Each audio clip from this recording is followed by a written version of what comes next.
Do you know what Fiat, Ferrari, Juventus, and The Economist magazine share? They are all controlled by one of Europe's most powerful families, the Agnellis. Through their holding company, Exor, the Agnellis have about 28 billion euros invested in businesses ranging from tractors to luxury shoes. To give you an idea of the family's empire size, Stellantis alone, which is the company that controls brands like Fiat, Peugeot, Chrysler, Jeep, among others, had a revenue of 178 billion euros in 2022. Besides Stellantis and Ferrari in the automotive sector, the Agnellis also own Iveco and C&H Industrial, which owns the Case and New Holland brands. The family's most recent investment was announced in August 2023 with the purchase of 15% of Philips's shares for $2.5 billion. This news caught our attention, and it led us to research more deeply into the Agnellis' fortune and how they managed to preserve all their wealth and influence over 124 years. In this investigation, we found Fiat's operations extended beyond manufacturing vehicles, covering sectors like tractors, trucks, airplanes, trains, and even weapons. And we also discovered some controversies involving the group's companies, such as the family's connection with Benito Mussolini and also Fiat's partnership with the dictator Muammar Gaddafi in the 70s. Welcome to the story of the Agnellis, the business dynasty that has dominated Italy for over a century. But first, please don't forget, like the video, subscribe, and turn on notifications. Founded in 1899 by Giovanni Agnelli and entrepreneurs from Turin, Italy, the Fabbrica Italiana Automobili Torino was known from the start for its engineers' talent and creativity.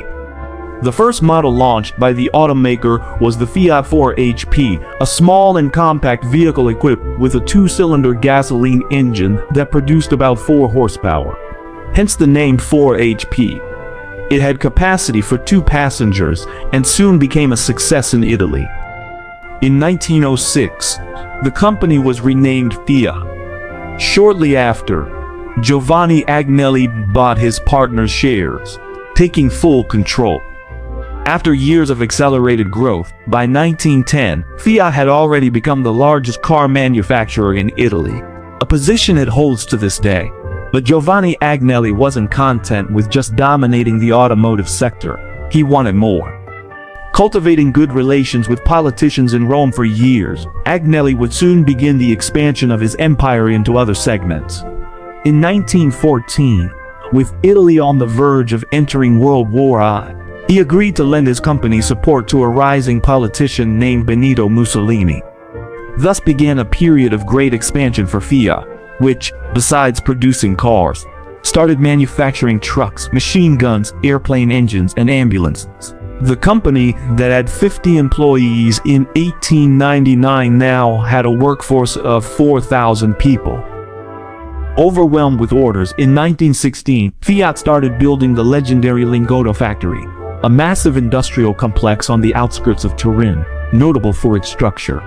The factory featured a test track on its roof and was considered the largest automobile factory in the world after its inauguration in 1923.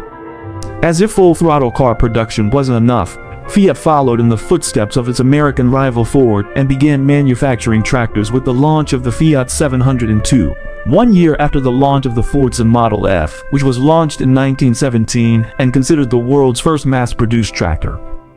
In 1919, Fiat Trattori SPA was established, the Fiat division responsible for producing agricultural tractors.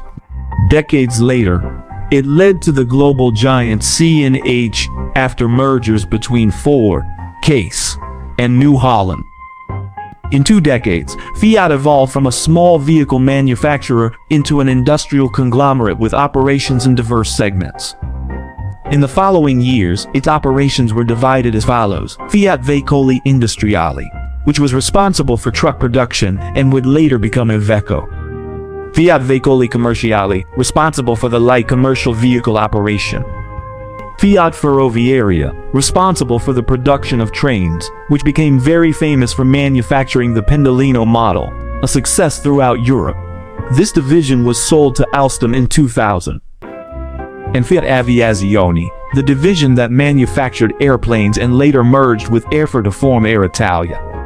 In addition to other subsidiaries like the automotive components manufacturer Magneti Marelli, and later, the motorcycle manufacturer Vespa.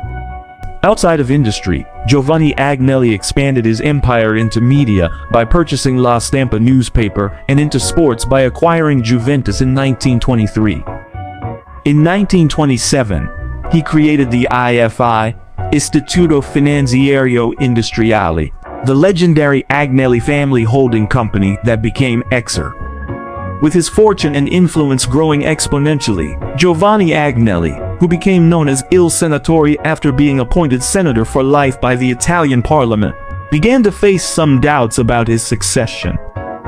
This was because his daughter, Annaseta Caterina, passed away in 1928, and his son, Edoardo Agnelli, had no interest in the family business.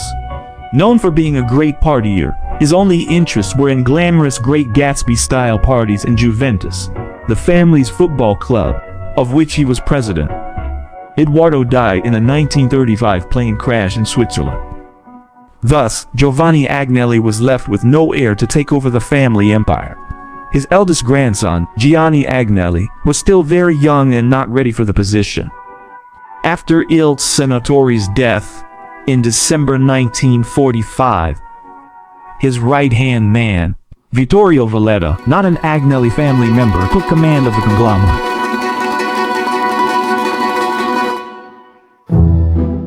Shortly before he died, Giovanni Agnelli gave some advice to his grandson, who was also named Giovanni, but was known to everyone as Gianni. Have fun for a few years until you're tired of it. And so, the boy did. With the inheritance left by his grandfather, estimated at $1 billion in 1945, and a pension of $1 million a year, Gianni Agnelli did only one thing until he turned 45: enjoy life. He loved skiing in St. Moritz, Switzerland, and on weekends visited the family's luxurious mansion on the French Riviera, Villa Leopolda, which was later bought by the Brazilian banker Edmond Safra and his wife Lily Safra. He loved starting his weekend by taking his helicopter for a dip in the Mediterranean Sea. Passionate about speed, Agnelli turned the streets of Monte Carlo into a Formula One track with his Ferrari. Part of the international elite, Gianni Agnelli, known as l'Avvocato for his law degree, was a fixture at Europe's most luxurious and exclusive parties. His circle of friends included important names like Prince Rainier of Monaco, Elie de Rothschild, the magnate Ali Khan, and even the Brazilian baby Pignatore, grandson of Count Francesco Matarazzo. In 1952, his life nearly ended when, returning from a Monte Carlo party at 5 a.m., he crashed his Ferrari into a meat truck, breaking his leg in 6 places. According to those closest to him, from that moment on, Gianni became more cautious and gradually changed his lifestyle. In 1953, a year after the accident, he married Princess Marella Caracciolo. Gianni continued for a few more years without worrying about managing his family's company, which, under Professor Valletta's management, grew rapidly and remained the largest industrial group in Italy and one of the largest in Europe. In 1966, at 45, the Agnelli heir took over as FIAT chairman after Vittorio Valletta's retirement. The announcement was made on April 30, 1966, on a Saturday morning at FIAT's annual assembly, in front of 489 group shareholders who were unsure if Gianni was really the right name for the job.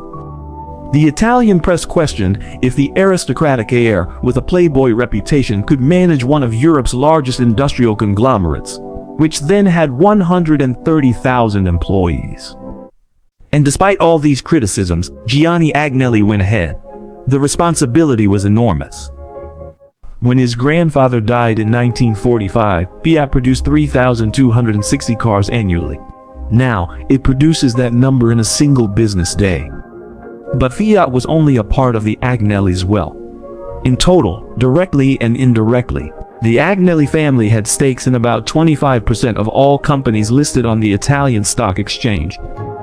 Fiat symbolized Italian industrial success, and the Agnelli family was a source of pride for Turin, which saw its population grow from 700,000 in 1950 to 1.8 million at its peak in the 80s. Throughout his tenure, through successes and failures, periods of expansion, and moments of crisis, Gianni continued growing the Agnelli family's empire. One of these successes occurred in 1969, when the Turin giant bought 50% of Ferrari, a stake that increased to 90% after the death of its founder, Enzo Ferrari, at the end of the 80s. Today, Ferrari is the most valuable company in the Agnelli family's portfolio. In the 70s, however, Gianni faced a turbulent period due to the oil crisis and increased competition, which caused Fiat to lose a significant share of the European market. Just to give you an idea of the crisis's impact, Fiat's car sales fell by 40% in the first few months of 1974 after the price of oil quadrupled. Gianni Agnelli had to take a drastic measure to rescue the company, a move that sparked significant controversy. In 1976, Fiat's chairman announced selling 10% of its capital for $415 million to Libya's government, led by dictator Muammar Gaddafi. The news that a dictator was becoming Fiat's second-largest shareholder stunned everyone. The alliance with the Libyan government lasted until 1986, but due to international pressure and the loss of a contract for a Fiat subsidiary with the US government because of Gaddafi, the Agnellis were forced to buy back the Libyan government's stake in the company. For the African dictator, the operation was very profitable. In 10 years, his investment of $415 million turned into more than $3 billion.